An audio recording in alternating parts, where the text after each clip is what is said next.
Hello everyone, today in this video we will discuss how to fix camera not focusing on Narzo 100 Lite.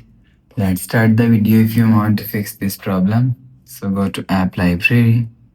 Here click on settings app. Now in setting, scroll down and click on apps. After click on apps, click on app management. Scroll down and click on camera app. After click on camera app, if you want to fix this problem, so click on force stop. After force stop camera app, go back to home screen. You will see your problem is solved. But if it not solved, go to app library.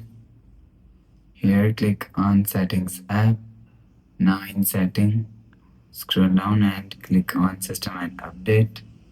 After click on system and update, click on backup and reset and click on reset phone and click on reset all settings.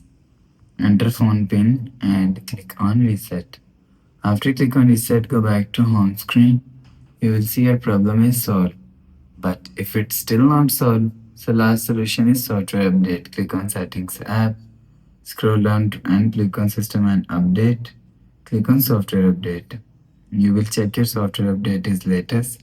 If it not latest, update your software latest. After update software latest, go back to home screen. You will see your problem is solved. So that's how you can fix camera not focusing on Narzo 100 Lite. If you like the video, please subscribe. Thanks for watching.